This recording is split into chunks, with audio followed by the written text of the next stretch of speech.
गिलास में से बदबू आ रही है। इन बातों से आपको क्या लगता है? ये अविश्वास है, ये असंभव है, ये नहीं हो सकता, आप सब कुछ खत्म हो गया।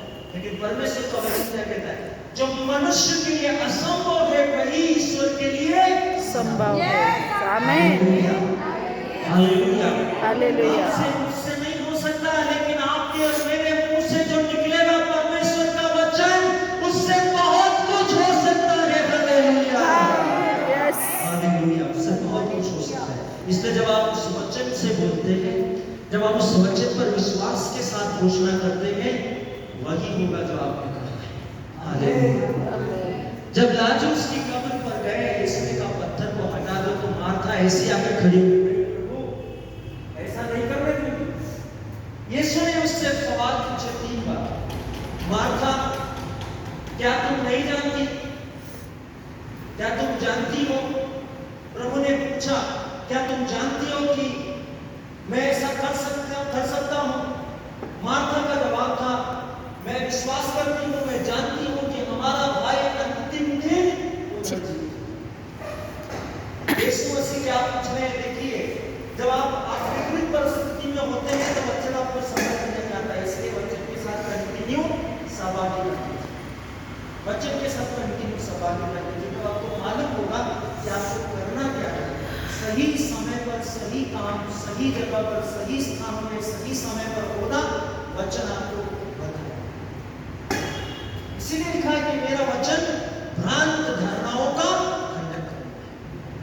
मार्था के हृदय में भ्रांत धारणा थी, लेकिन उसी की बहन जो हमेशा जब यीशु उसके घर जाता था, यीशु के चरणों पर बैठती थी और वचन को ध्यान से सुनती थी। उसका परिणाम कि उसके लिए कहा गया, मरियम ने सबसे उत्तम भाग चुना। आमीन। उस दिन मरियम नहीं आई यीशु को रोकने।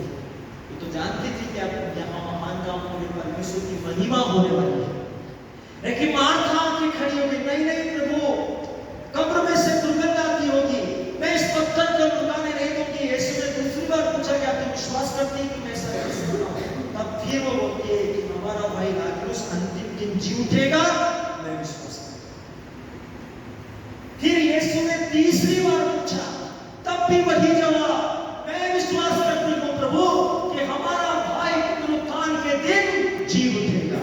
यीशु ने कहा हट, क्या मैंने तुमसे नहीं कहा था पुनरुत्थान और जीवन में हो?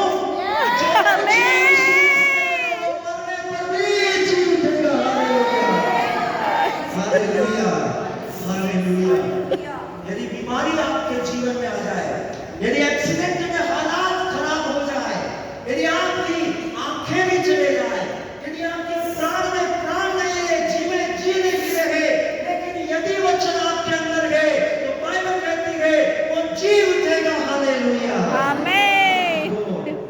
उसमें जीवन है और वो जीवन मनुष्य जो मुझ में विश्वास करेगा वो सर्वनाश नहीं होगा। उसको आपकी आपूर्ति मालूम है, उसको आपकी आवश्यकता मालूम है, उसको आपकी प्रॉब्लम मालूम है, उसको आपकी कमियां मालूम है, उसको आपकी सेवा कैसे करनी है मालूम है, उसको आपकी जरूरतों की पूर्ति कैसे करना है मालूम है, क्योंकि वह परमेश्वर है। आदि में परमेश्वर वचन था। Glory to God, hallelujah. और वचन देहधारी हो गया, अभिषेक मसीह हो गया, और वो मसीह से बहुत अधिक बढ़कर है। उसमें ईश्वर की सारी महिमा सदैव वास करती है। वह सर्वशक्तिमान परमेश्वर है। आमीन। वह सर्वोच्च ईश्वर है। इसलिए वचन के साथ जब आप बोलते हैं, बाइबल कहती है जो कुछ तुम मांगते हो विश्वास कर लो, हो गया और वो